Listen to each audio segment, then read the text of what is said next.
Tonight on Four-Star Playhouse, Singer presents Joan Fontaine in The Girl on the Park Bench.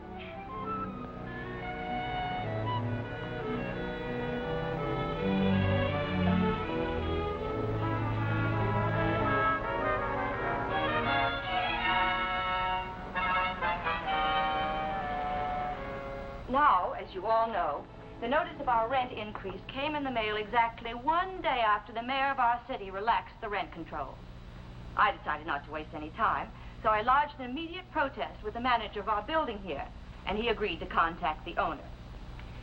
The owner of the building, if nothing else, has been prompt. His answer came by special messenger an hour ago.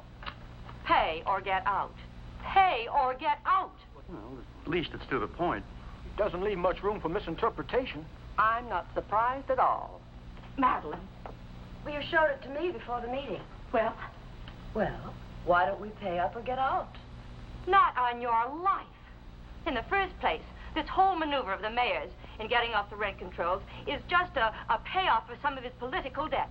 And in the second place, this old goat who owns this building, whoever and wherever he is, couldn't even wait for the smell of crooked politics to leave the air before he pounced in with both feet to get his disgraceful pound of rent. Now, naturally, none of us have the slightest intention of letting him get away with it. So, I thought we all ought to get together and draft our outraged reply. Well, I've got to get to the market. Thanks for inviting me. It broke up the day nicely. But we've only just begun. Oh, heavens, I couldn't take any more time. Anyway, we're always behind in our rent, so it doesn't make much difference to us. Oh. And by the time we catch up, then the controls will probably be back on again. Well, goodbye, everyone. But what are we going to do? I find the best procedures in cases like this is to keep your mouth shut. Oh, you doll. Well, with the shortage of apartments, our landlord, that is, the old goat as you prefer to call him, Miss Overmeyer, is holding all the aces. I, for one, am going to pay up. Between having a wife, 3 kids, and a couple of dogs, I simply can't get out. So, if that's all, why don't we have a drink and get on to a subject of more general interest? In my most pessimistic, it never occurred to me that I wouldn't have at least one of you on my side in this fight. At least one of you who would stand up to this money-grubbing landlord and tell him to go peddle his apartments. He not only could, but undoubtedly would. All right.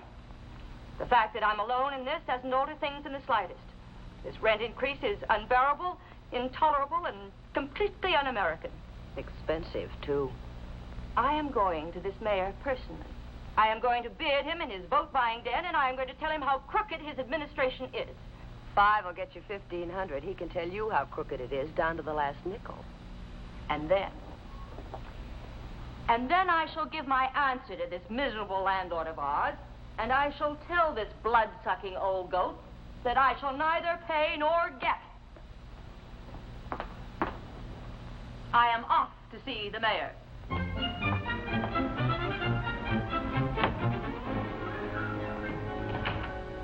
We have another one of those outside, Mr. Mayor. Oh, no. I only managed to get 2 hours sleep this morning. Find out what he wants? It's a she. A very trim and lovely she. Well, that's a little better. Trim or not, the fire of the true reformer blazes brightly in her eyes. I know the type. They never come in and ask you whether or not you're crooked. They just come in and tell you are. And are you? No. But it would ruin her entire day if she ever found that out. Shall I send her away? If she's really one of those, what good would it do? No, let's get it over with. I wonder what would happen if I admitted everything she's going to accuse me of. His Honor will see you now, Miss Overmeyer. I think it's only fair to tell you at once that if there's a recall movement around, I'm going to join it. And if there isn't, I'm going to start one. Now, how would you like it if somebody came busting into your house and said something like that to you? If I remember one of your campaign promises, it was that the door of your office would always be open to citizens of this city. So that's what you are. A sneaky type of girl who remembers campaign promises. I not only remember them, but I burn them in my very fine memory. And another promise that you have conveniently forgotten was that you would stop at nothing to hold the line on the rising cost of living. Well, do nothing seems to be the point at which you stopped, Mr. Mayor. Where were you when I needed speakers during the last election? studying law at night and taking down everything you said on the radio for future reference. What exactly is bothering you, Miss Overmeyer? A little notice from my landlord ordering me to either pay 30% more rent or, as he so gallantly puts it, get out. And what is it that you want me to do? Put the rent controls back on. Oh, no. The wealthy landlords who contributed thousands of dollars to my crooked campaign fund would never stand for it. I suppose you think I think you're kidding. Well, as long as I have to listen to drivel like that, I might as well enjoy the sound of my own voice. Don't be too sure, one, that the sound of your voice is enjoyable, and two, that I'm talking drivel. You're pretty fast on your feet, young lady. And you will find, should the occasion arise, in more ways than one. Well, it won't arise at this time, due to my rather prominent position in the public eye. A position in that eye, side by side with many other clinkers and an overabundance of soot, which you also promised to get rid of in your campaign. Young lady, to get back to your silly point about controls, the war is over, and also the necessity for all controls. That's your opinion. Yes, I'm fairly sure it was. At least I've been using it as if it were mine. Well, in spite of the fact I think we do great in vaudeville, you either reimpose the rent controls or I'll get on with my next stop. Which is, I trust, to pay up or get out. Oh, I'll get out of my apartment, all right, Mr. Mayor, but not very far. I don't like the sound of this. Nor will you like it any better when I tell you that I'm going to move smack into the city park and set up light housekeeping and hold countless press conferences regarding your qualifications as mayor. My infallible instincts tell me I'd better take time to think this over. Time is something you will get not one whit of. Either act like a good, honest little mayor or expect the immediate opening of hostilities. Fire away, honey. I've just decided that I'm becoming overly alarmed about you. Probably just something I had for lunch. Those martinis can do it to you. All right, Mr. Mayor, in case you're wondering about your part in this drama, I'll be pitching and you'll be catching for the next few days. Any questions? Was it a miserable love affair that got you this way? No, Mr. Mayor. My lovable, darling personality is just the result of never ceasing to try. Good day. Suddenly, I don't think it is at all.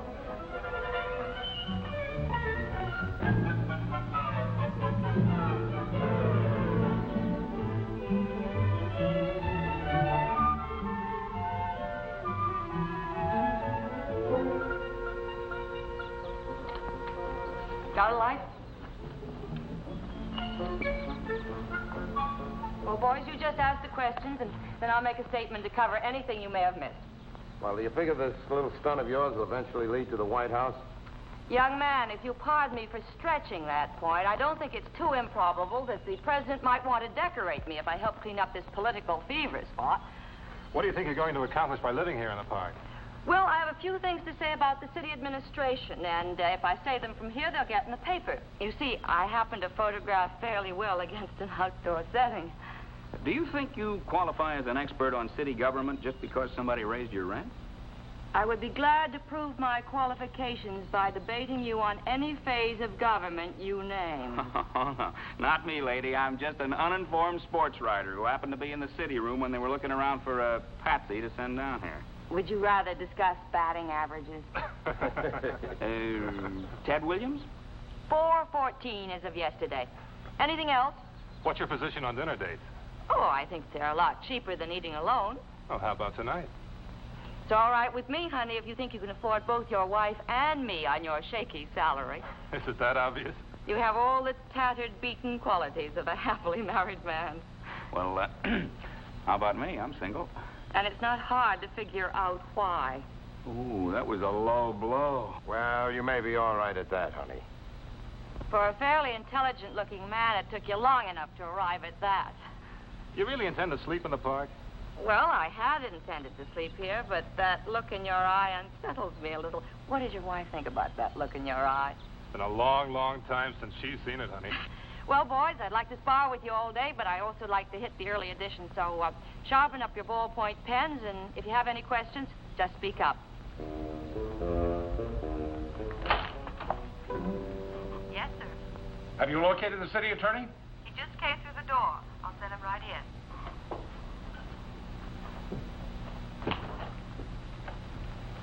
is? Sorry, Your Honor. I was out having sort of a second breakfast. Hmm? Well, I always approve of members of my administration stuffing themselves while the stuffing is good. The next election could leave us all cold and hungry. Just the front page. You can read the funnies later. Nice-looking girl. And to think how close I came to not having you on my ticket. Then I never would have known that. Something about this girl you want me to handle? I'd reconstruct that sentence if I were you.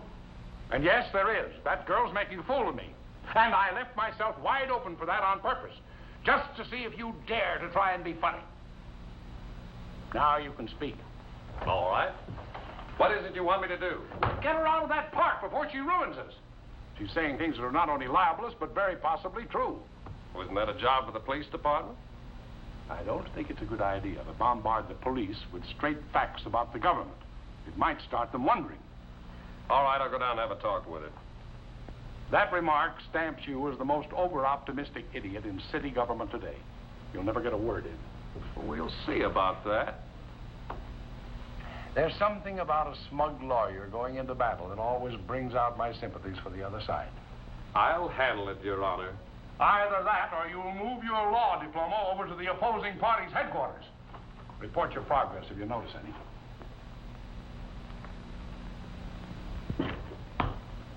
Yes? Give me that list of possible replacements for the city attorney's office.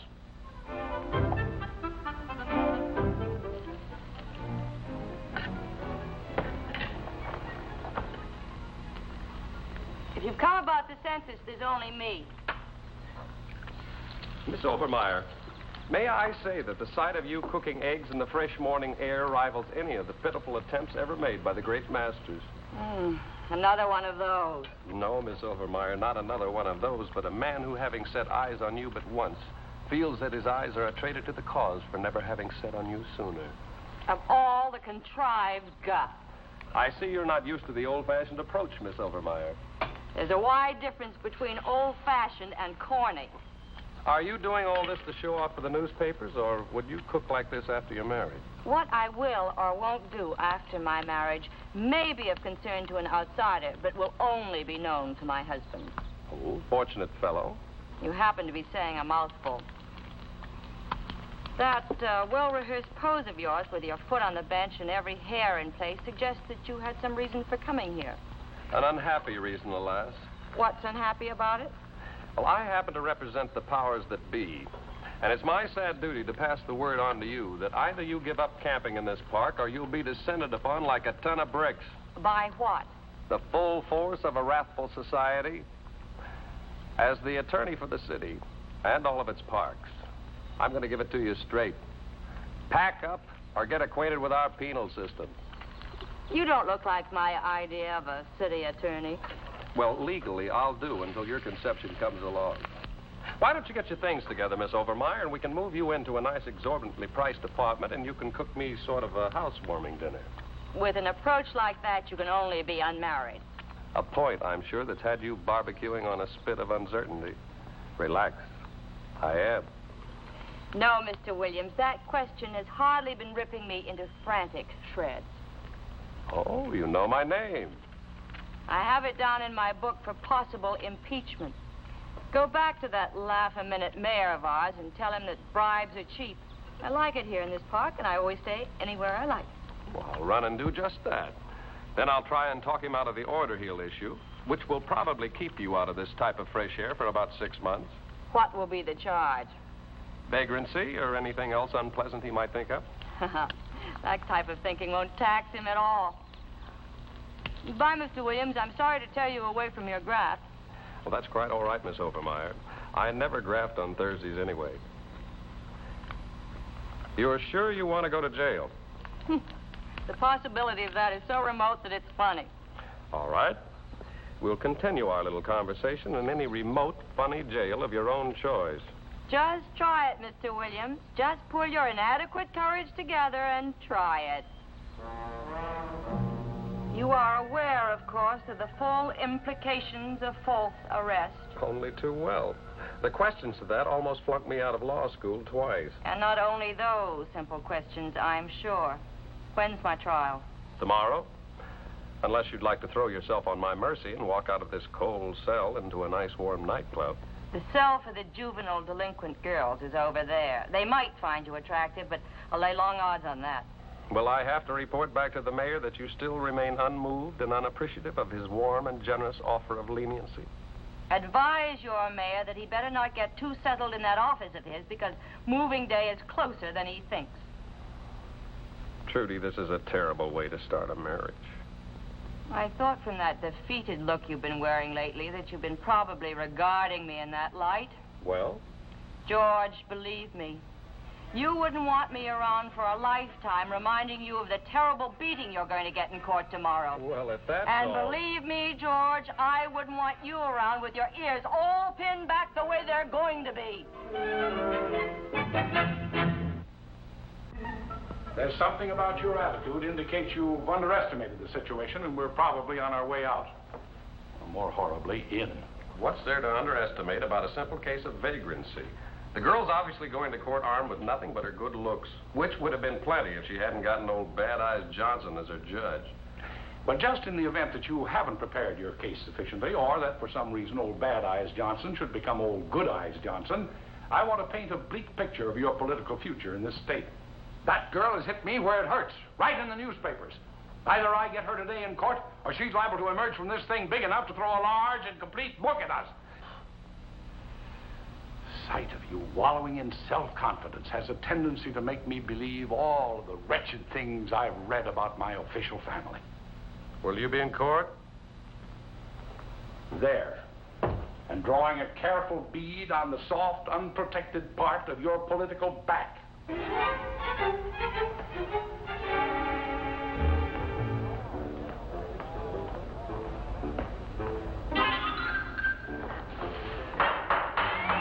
Everybody rise.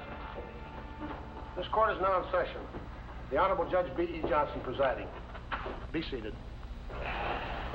First case, Obermeyer versus the city. I represent the prosecution, Your Honor. I will defend myself, Your Honor.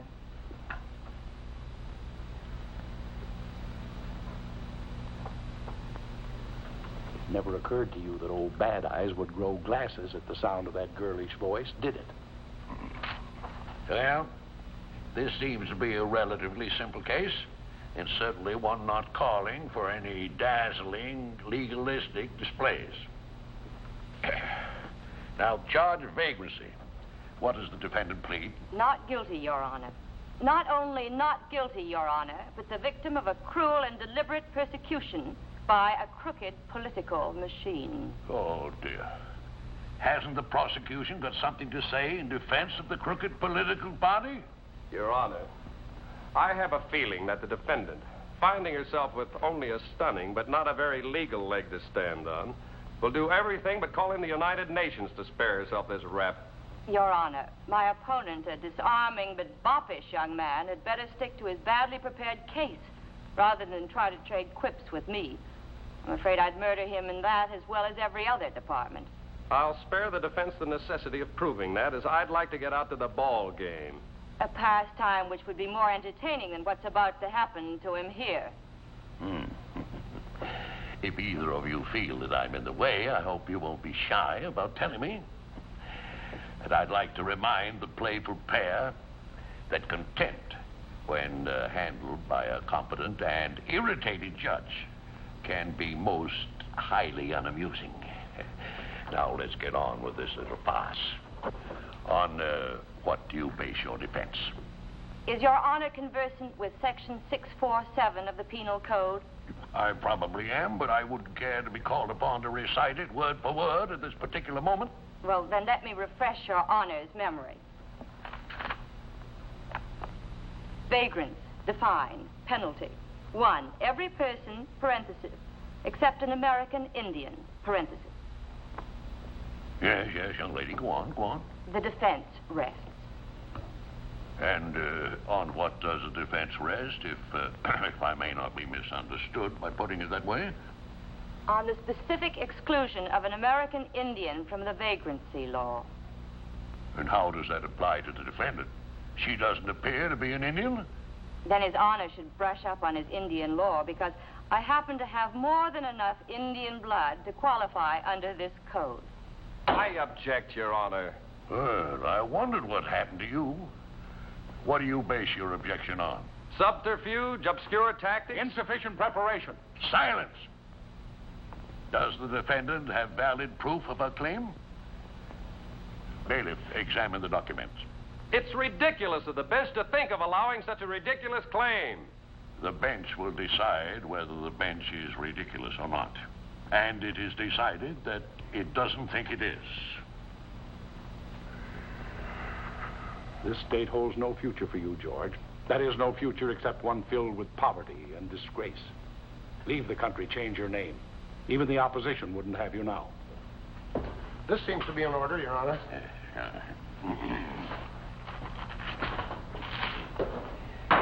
Case dismissed.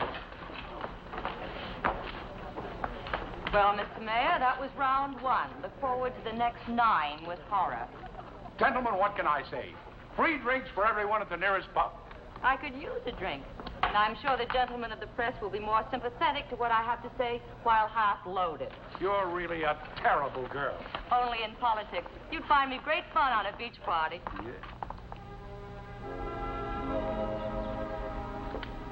Oh, I hope you haven't come here in any wretched sort of sportsmanlike gesture.